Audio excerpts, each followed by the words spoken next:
दोस्तों 2024 में सावन का महीना कब है और कितने सोमवार पढ़ेंगे, सावन की समाप्ति कब है तथा रक्षाबंधन कब है और व्रत का पालन कैसे करें, व्रत में कौन सी चीजें नहीं खानी चाहिए और एक ऐसा उपाय हम इस वीडियो में बताएंगे जिससे आपकी भोले बाबा की कृपा से 7 जन्मों की परेशानी भी दूर हो जाएगी। जानिए सब कुछ इस वीडियो में। सबसे पहले सुंदर सी इस वीडियो को लाइक करके कमेंट में लिख दें हर हर महादेव, ओम नमः शिवाय। दोस्तों, सावन का महीना शिव भक्तों के लिए प्यार की सौगात लेकर आता है। यही वो महीना है जिसे हम प्यार का महीना भी कहते हैं। पक्षियों की चहचहाहट मधुर संगीत में बदल जाती है, वर्षा ऋतुओं का आगमन होता है, प्रकृति जगमग्न हो जाती है, खूबसूरत शब्दों में आपस में बातें करती है। साथ ही साथ शिव भक्त बड़े जोरों शोरों के साथ सावन के महीने का बड़ी ही बेसब्री से इंतजार करते हैं। सावन में भगवान शिव धरती पर आकर अपने हर भक्त के घर में वास करते हैं और उनकी सच्ची भक्ति से धन धान्य करते हैं। सावन का हर एक दिन बहुत ही शुभ माना जाता है। हर दिन पवित्र होता है, हर दिन भगवान शिव की पूजा की जाती है। लेकिन सोमवार के व्रत की बात ही कुछ और होती है। पवित्र और शुभ दिन होता है सोमवार का दिन। इस दिन व्रतधारी व्रत रखकर संपूर्ण फलों की प्राप्ति करते हैं और अगले दिन सावन के पवित्र महीने में फिर से सोमवार के व्रत के आने की कामना करते हैं ताकि सावन में हम व्रत का फिर से संपूर्ण पालन और फल प्राप्त कर सकें। दोस्तों, आपको बता दें, इस बार सावन का महीना 2024 22 जुलाई और सोमवार के दिन पड़ेगा। सावन की समाप्ति होगी 19 अगस्त के दिन और सावन के आखिरी सोमवार के दिन ही 19 अगस्त यानी सोमवार के दिन ही रक्षाबंधन का त्योहार भी मनाया जाएगा। दोस्तों, अब जानते हैं सावन के इस पवित्र महीने में कितने सोमवार पढ़ेंगे और आपको कितने व्रत रखने हैं। आइए जानते हैं। सावन मास का पहला दिन 22 जुलाई दिन सोमवार है। पहले ही दिन सावन में सोमवार पढ़ने से 4 चांद लग गए हैं। सावन का दूसरा सोमवार व्रत 29 जुलाई दिन सोमवार है।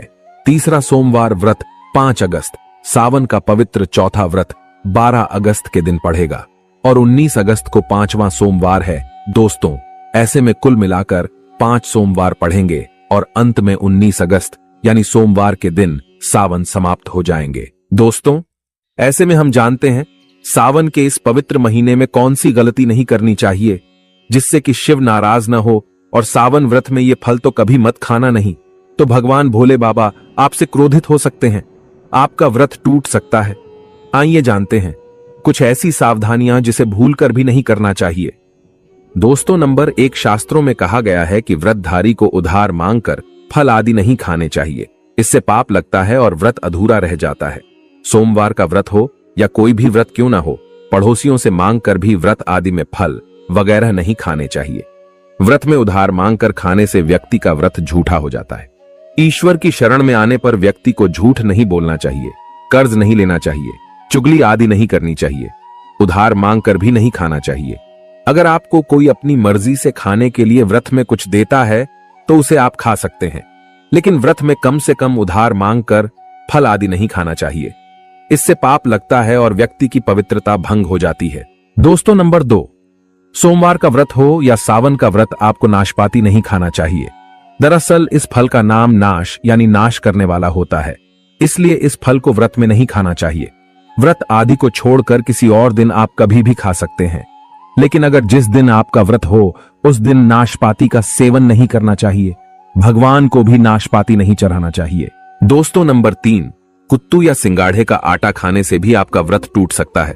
आपको बता दें, लंबे समय से रखा हुआ आटा आपका व्रत भंग कर सकता है। दरअसल पुराने आटे में घून आदि कीड़े वगैरह पड़ जाते हैं जो ठीक तरह से दिखाई भी नहीं देते।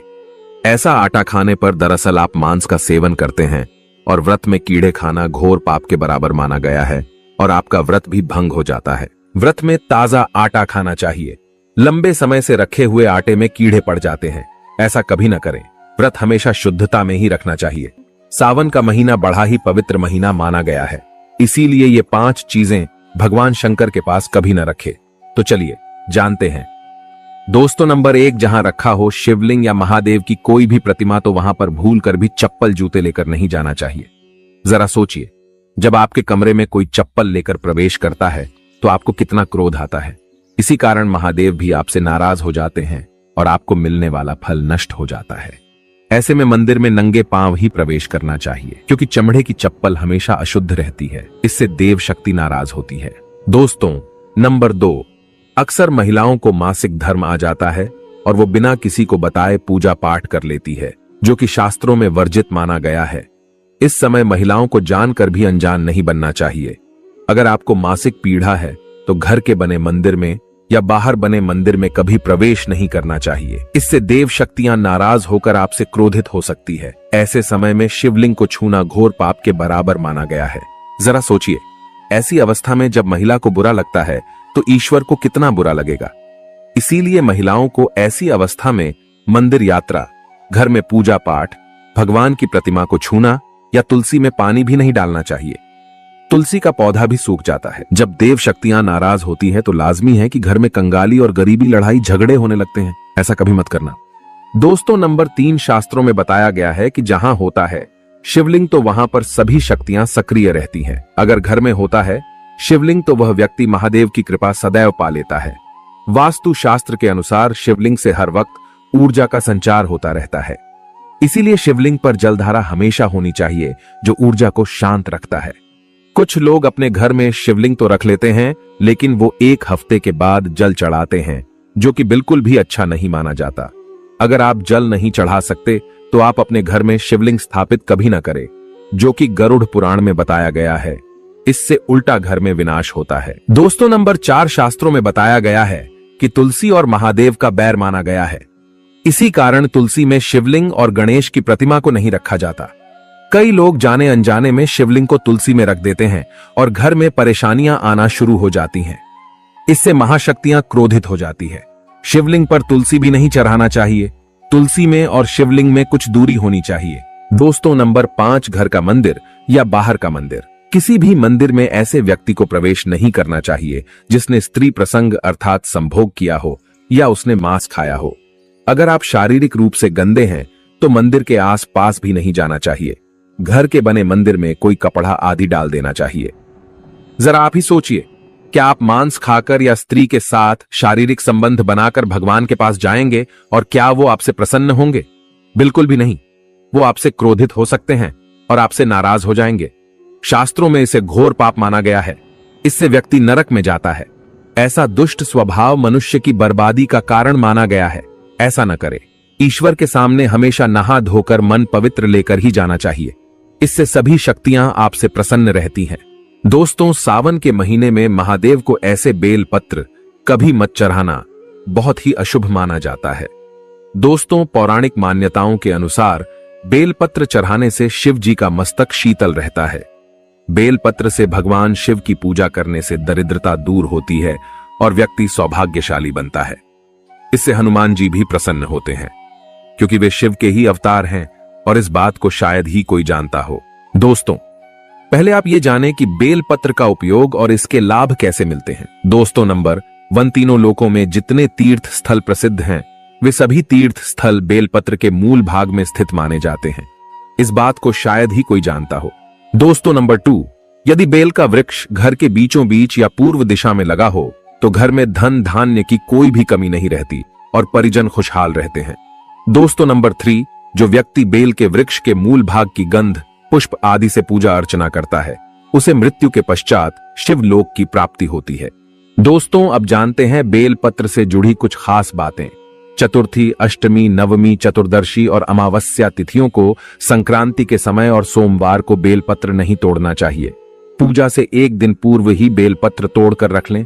दोस्तों, आपको बता दें, बेलपत्र कभी अशुद्ध नहीं होते।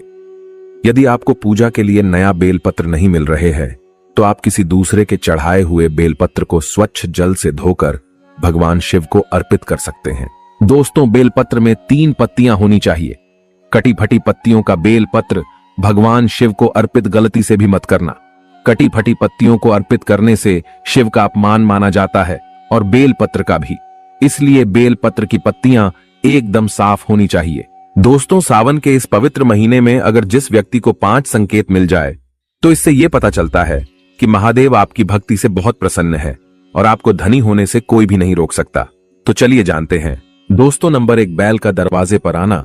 नंदी महाराज भगवान भोलेनाथ के वाहन है। नंदी को भगवान शिव का द्वारपाल भी कहा गया है। नंदी महाराज को बुद्धि और ज्ञान का प्रतीक माना गया है। शिव के मंदिर के बाहर हमेशा नंदी महाराज विराजित रहते हैं। लेकिन अगर सावन के इस पवित्र महीने में अचानक से नंदी महाराज आपके दरवाजे पर आ जाए और घर की चौखट को सींग मारने लगे, तब आपको समझ लेना चाहिए कि भगवान शिव आपके घर में आने वाले हैं, जो कि ये एक उनके आने का संकेत है। भगवान शिव आपकी भक्ति से बहुत प्रसन्न हैं और आपके घर में खुशियां आने वाली है।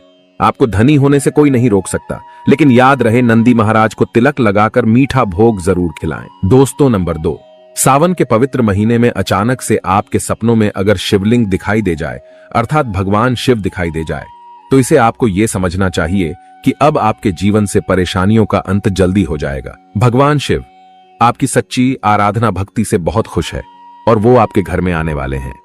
ऐसे में याद रहे, शिव की भक्ति में कोई भी कमी नहीं आनी चाहिए।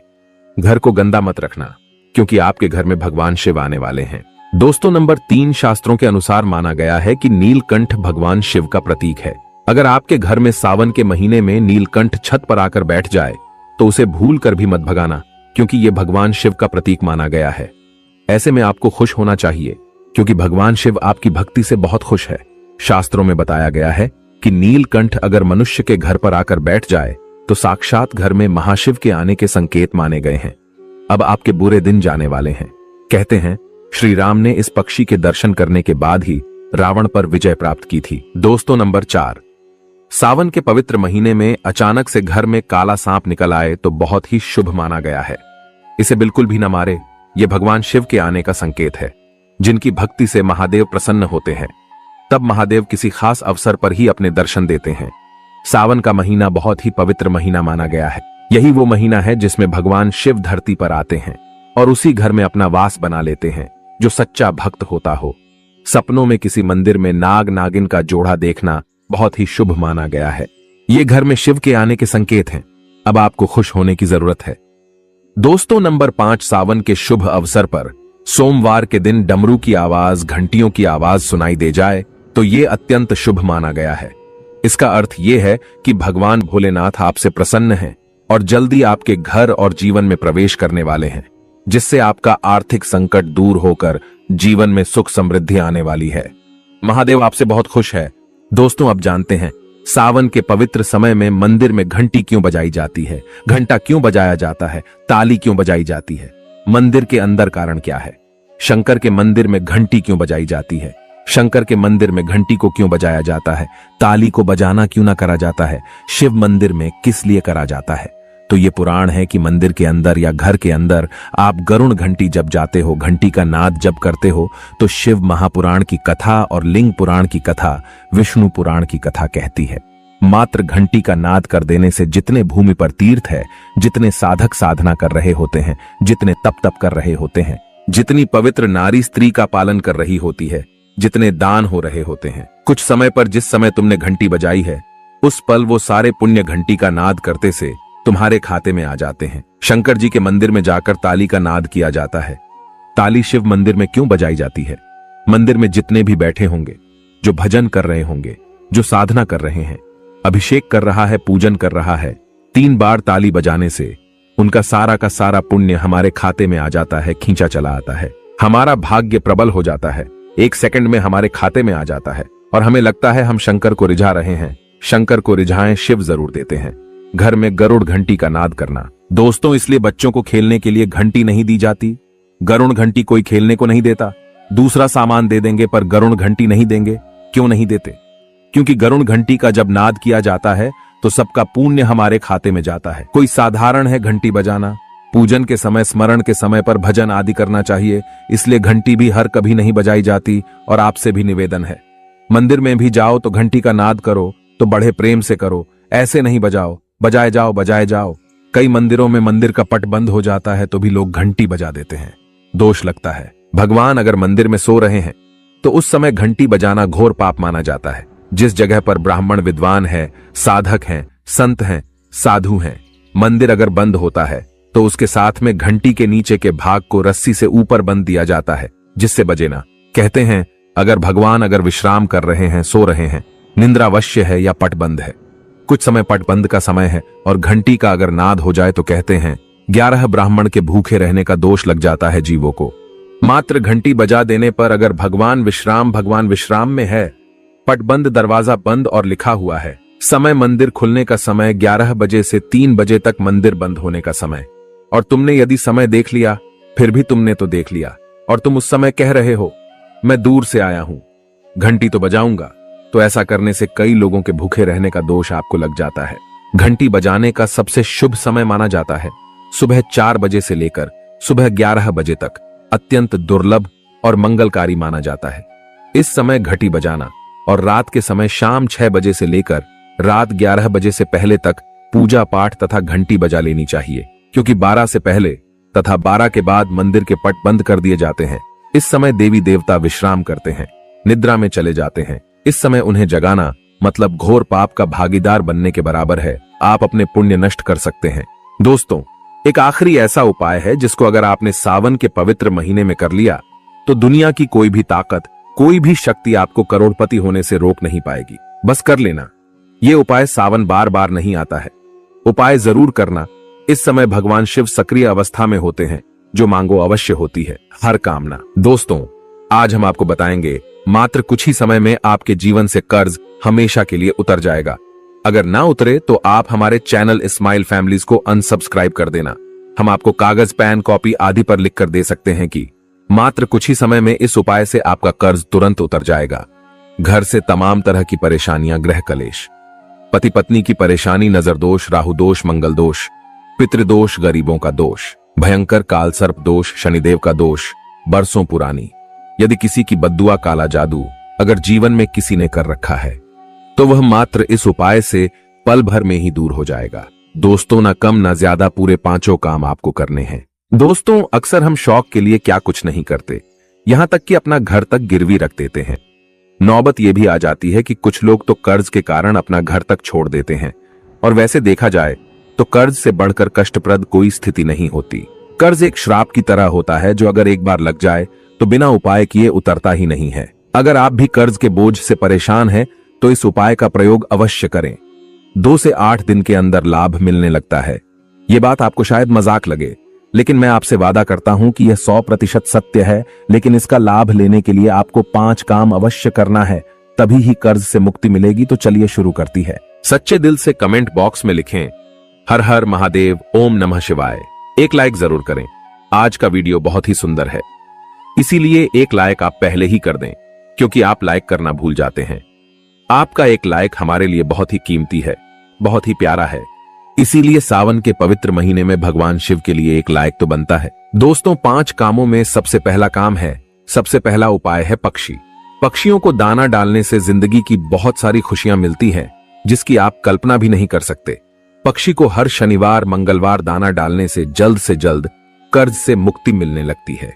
शिव पुराण के अनुसार भगवान शिव कहते हैं, यदि व्यक्ति के जीवन में कर्ज हो तो उसी समय उस व्यक्ति को पक्षी को दाना डालना चाहिए तथा पानी पिलाना चाहिए। भगवान शिव कहते हैं, माटी के प्याले में जिस पक्षी को पानी पिलाया जाता है तो उस व्यक्ति की 7 पीढ़ियां कभी कर्ज नहीं भोगती। माता पार्वती भगवान शिव से कहती हैं, हे महादेव, यदि पिछले जन्म का कर्ज वह अगले जन्म में चुकाना चाहे तो उस मनुष्य को क्या करना चाहिए। दोस्तों, तब भगवान शिव माता पार्वती से कहते हैं, हे देवी, इसका सीधा सीधा प्रश्न मैं आपको देता हूं। अगर मनुष्य ऋण मुक्त होना चाहता है, कर्ज से मुक्त होना चाहता है, अगर वह अपने पापों से मुक्ति पाना चाहता है, तो उसे पक्षियों की निस्वार्थ भाव से सेवा करनी चाहिए, दाना पानी उन्हें देते रहना चाहिए। तभी ही मैं प्रसन्न रहता हूं और व्यक्ति को ऋण मुक्त करता हूं। अगले जन्म तक पीढ़ी दर पीढ़ी उसकी कभी कर्ज की भागी नहीं होती। अगर आप भगवान शिव के कहने से एक बार उनकी राह पर चल दिए, तब आपके जीवन में कभी कर्ज की कोई भी जरूरत नहीं होगी। आपको कर्ज लेने की आवश्यकता नहीं पड़ेगी, बल्कि तेजी से आपके घर में सुख शांति आएगी, धन बढ़ेगा, वैभव की प्राप्ति होगी। और यह उपाय करने के बाद इसका असर आपको 2 से 3 दिन में दिखने लगता है। यह कर्म तो जरूर करें, क्योंकि साक्षात भगवान शिव ने मनुष्य को कर्ज से बचाने के लिए बोला था। दोस्तों, चींटियों को अगर उनके मन के अनुसार खाना खिलाया जाए, भोजन कराया जाए, तो जिंदगी का वो सारा सुख मिलता है जिसकी हर किसी को जरूरत है। इसलिए ये उपाय भी करते रहे। ऐसा करने से जल्द कर्ज से मुक्ति मिल जाती है। चींटियां धरती पर मनुष्य का कर्ज कम करने के लिए ही धरती पर वास करती हैं। अगर मनुष्य इस बात को समझ जाए कि चींटियां हमारे कर्ज के बोझ को सहती हैं, कम करती हैं, कर्ज को घटाती हैं, तब उसी क्षण हमारे भारत में कोई भी कर्ज का भागी नहीं बनेगा। कर्ज के बोझ के कारण उसे अपना घर गिरवी नहीं रखना पड़ेगा। किसी भी शादीशुदा स्त्री को अपने गहने गिरवी नहीं डालने पड़ेंगे। भूमि आदि को परेशानियों के चलते बेचना नहीं पड़ेगा। दोस्तों, चींटियों का तो काम ही होता है मनुष्य के जीवन से ऋण को हमेशा के लिए दूर करना। कर्ज को चींटियां कैसे कम करती हैं, वो हम आपको उपाय बताने वाले हैं, तो वीडियो